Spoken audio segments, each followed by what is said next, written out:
Hello everybody, this is Ankita here from Education Street and we are here again with a very interesting video for you to talk about a very lucrative study destination, and that's Germany. The moment I say Germany, most of the students are considering that country to study. Every time we do any events or we do different campaigns, we do different webinars, Germany has always been the huge attraction for Indian students. And why not, right? It's a jackpot.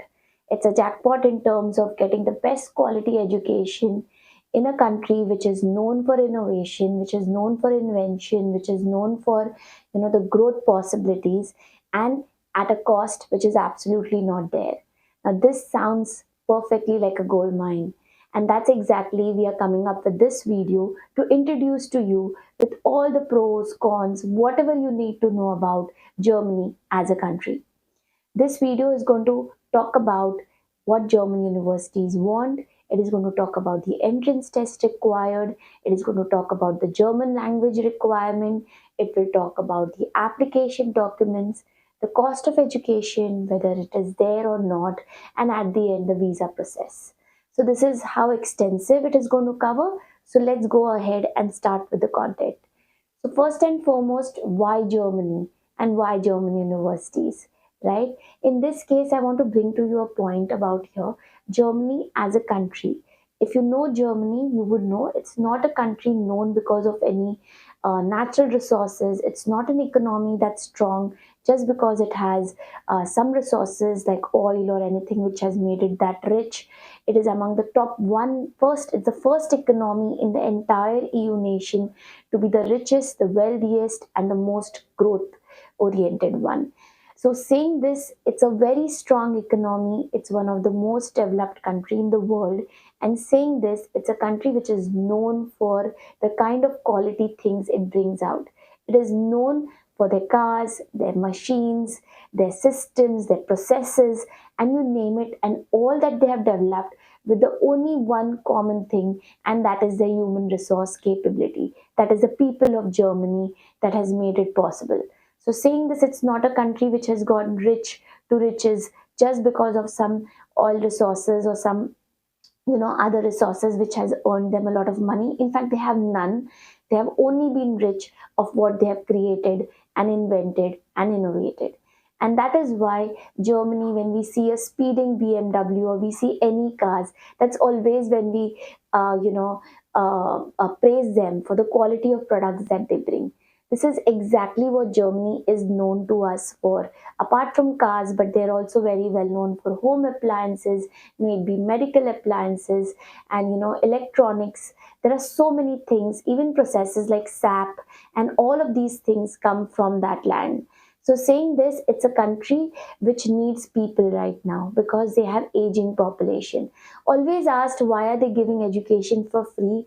Is it because they're that wealthy that they want to do charity? I think that's not a reason. They're actually coming to you because they need the skilled people out there. They need the brightest mind out there because they have aging population, and to sustain the growth they are into, the curve that they are into, they need you. They need people across the globe, and that's why they have pulled out a scheme for students to come and study in their system, and that is absolutely with no charge or very less charge. So saying this is what Germany is offering, this is what German universities are doing to you, and that's exactly we want to bring this opportunity to all Indian students who are watching this, because I know somewhere we're all cost sensitive. We want to go, we want to explore the world, we want to take charge outside, and that's exactly a lot of you think that studying abroad is not for people who do not have, or who have a lot of big pockets. No, it's for you as well. But as I mentioned, they want the bright people, they want the meritorious people, they want people who are skilled. So saying this is exactly where you have to build your profile to get into a German university. Now, talking about what is that profile. So we have understood what Germany is doing, what German universities want.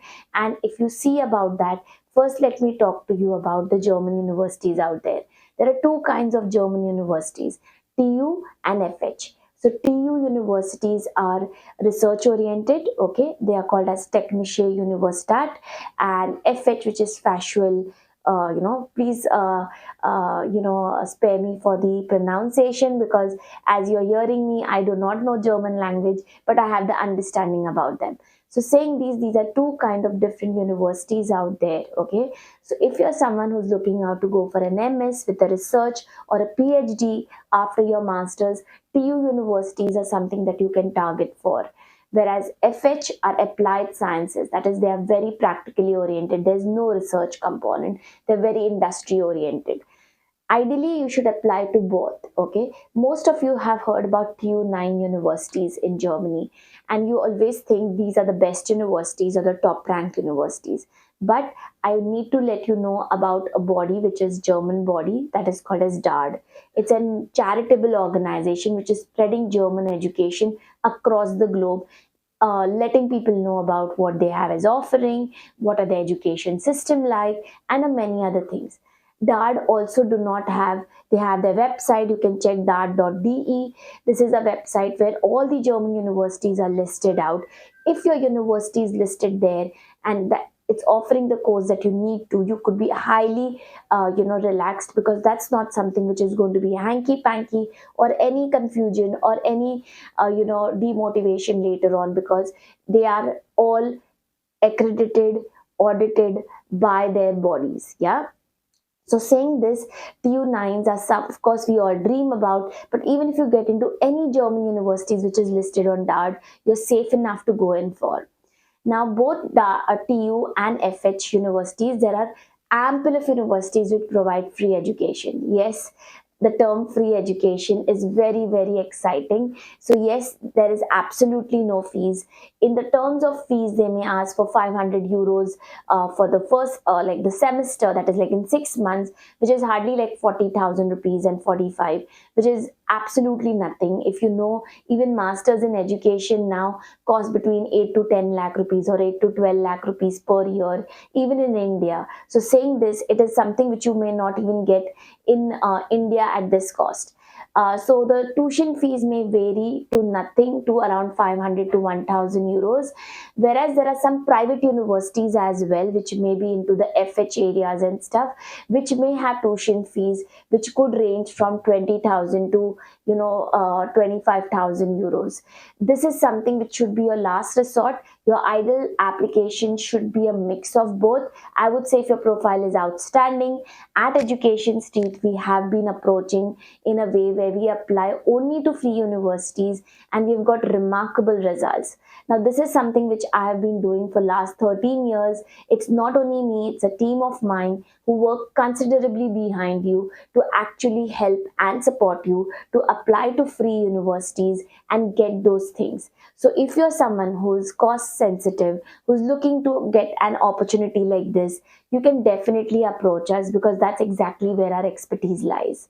So saying this, yes, German universities, there is TU, FH, we apply to both, or we apply depending on your course. Also, if your profile is lower, but you still wish to be in Germany and you really want to take advantage of their economy strength, their job market and rest of the things, yes, definitely you could do a mix of applying to free universities with paid.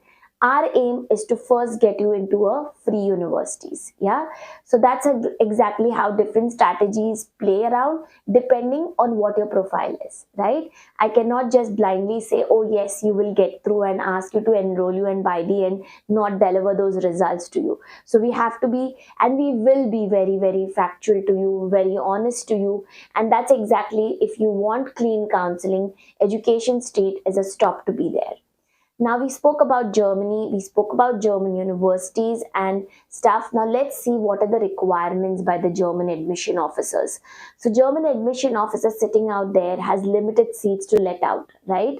If they're giving free education, that doesn't mean they're going to open the doors and a swamp of people and then absolutely have nothing for them, right? So they are absorbing only those many people as much as they can have in the system. That is, what is the system? Their economy, the job market, right? So that's exactly what they're doing in around. That's the kind of funding that they're getting from the university, the government.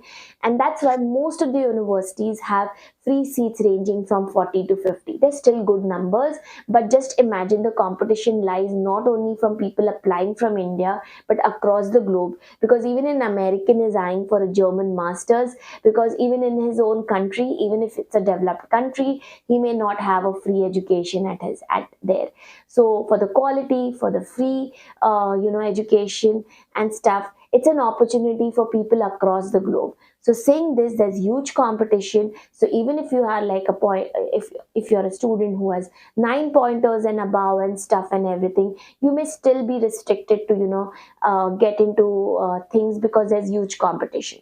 So now what do I do? There are various strategies which we help you out with, and that's a part of our counseling which we help you out, and we would work the best out for you that you get that one admit at least. So saying this, the admission officer is looking at really, really great work. That means first and foremost, the biggest pillar is your aggregate. Yeah. So if you're looking for masters in Germany, you need to have, most likely, and majority universities would require 16 years of education. So you're someone from say BSc or BA or any of the other degrees which are 15 years. There are limited choices. There are really limited choices. Majority of the German universities would look for a 16 years. A 15-year education student can have limited option, but there are options. Okay, so that's first of all the thing. So your aggregate in your bachelor's is very critical. You should target 7 pointers and above. If you have backlogs which are more than 2 or 3, I would say your chances are very, very glim. I do not want to put a rosy picture out there, but yes, if you have gap years or you have lot of KTs, your chances become relatively lesser. Yeah. The second thing that they want is basically your work experience or internships that you've done in. So if you're a student and you have done internships, that would really, really help you out. If you have finished your education and you've worked for 1 or 2 years, that will also help you out. The third thing comes in is your IELTS or TOEFL exam. So most likely for all Indian students, we typically apply for English taught programs. So saying this, they require to understand whether you're proficient in English or not. Hence IELTS or TOEFL is highly recommended, and you should target IELTS 6.5 to 7 and above, and TOEFL 100 and plus. Yeah. So this is the third requirement. The fourth requirement that they want from you is basically they would require, some of them only, but very few may require German language. Okay, so most likely German language is always a question asked, that am I supposed to know German before I apply? No, that's not true. Most of the universities that we apply for is English taught, so they might not necessarily not apply. But if you are a candidate who are in your third year engineering or second year, or you have time to yourself, saying this, I would definitely recommend to do at least a A2 level of German language, because it's just not about getting an admission, but your survival in Germany is lot to do with German language, because all the hoardings, your lifestyle, the people you meet there, even eventual part-time jobs, you would require German language proficiency. So saying this, I would definitely recommend you that eventually you any which ways have to learn German language, because most universities have compulsory German language as a subject into your masters. So I would say, why not put your efforts earlier, because that will keep you up about the game when it comes to applications, internships in Germany, part-time jobs, and eventually your full-time job. So that's what I would say. There are different levels of German language: A1, A2, B1, B2, C1, then test DAP and stuff that way. So saying this, if you have done the highest level of German language, that's only then you can go for courses taught completely in Germany. I've hardly seen students who have done that, but I would say definitely you could look for A2 and above to go for English taught. Yeah. So that's the fourth requirement, that is your German language. Very few universities, fifth point, what I would like to say, the German universities look for is GRE or a GMAT. Could be a management degree or a business degree may demand a GMAT, but there are lesser things. A GRE may be coming in for, say, very popular universities like we all know Germany is a mecca for mechanical engineering. So saying this, RWTH, Aachen or TU Berlin, like for MS in mechanical engineering, probably there are few, only like 2%, like the top 2 or top 3 may ask for GRE, rest all do not require a GRE. So saying this, if you have taken because you're applying for US as well, it will add up as a higher confidence in your application. So saying this, yes, it is optional and not mandatory in most of the universities. So somewhere it may be compulsory, but very less universities. So these are the few things which the universities are looking out for. So this is all related to your profile. Apart from that, in documentation, we require your transcripts, we require your CV, we require your SOP, we require your yeah. So these are the few other documents that are required for. So application documents is covered, this thing is covered. So this is how the entire stretch goes by. Now coming to the documentation is done, the German universities are done in. Now coming to the cost of living and cost of education. Cost of education I already covered. Most of the universities are free. If it is paid, then it comes to 20,000 to 25,000 euros a year. Living cost would be around 8 to 10 lakh rupees a year, which most likely you can remove on your own by working part-time. So yes, again, when it comes to part-time, I would say the German language comes in help. So yes, German language is something which I would insist that you start side by side and do it. The intake in Germany to apply is October and March, October being the main intake and March being a smaller intake. Yeah, so there are a lot of things which we can discuss. We will be coming up with a lot of videos about what courses are popular in Germany. In fact, you can write down to us about your profile, and we would really like to get back to you whether you're suitable for Germany or not. The last that I would talk about is the visa process. Visa process is quite daunting because it takes quite time. Recently, a year back, they have started a concept called as APS, which is basically your academic document evaluation, where there's a body of Germany which takes your documents, evaluates them, and give us an APS certificate, which is very mandatory, without which we cannot go for the visa. So saying this, it's taking almost 3 to 4 months right now, and that's why it is becoming very difficult for Indian students to go on the right intake and right time. So the clue here is, and the suggestion here is, that if you're looking for Germany, start almost a year or more before, because that's how long it takes to do all these things. Yeah. So saying this, if you're going for October 24, this is the time for you to start in. If you're going for October 25, that's accordingly how you have to plan in. So saying this, we are very well versed with the entire process, and as an educated counselor, it's my job to guide you with my sincere efforts, help you reach where you can, and just not, look forward to send you to tie-up universities. I'm not a recruiter out here. Education Street, the entire team does not work as a recruiter to you, where we give you a list of universities and you apply to them. That's something which is not our model at all. We are paid counselors. We take money for German counseling, not because we are, commercially this thing. It's, of course, we need to function and give you the best. So that energy exchange is very, very important. And if you're someone who's looking for that, wherein you get a priceless masters later on by just paying a counseling fee, we would be very happy to be that instrument in your life. So I would say, be in touch, post your questions to this video, write to us. My email ID is ankita@educationstreet.in, or put a remark or a question on this video, and we will definitely get back to you. So hope to see you and your questions and your doubts, and helping you to go and march towards Germany. Thank you so much, guys.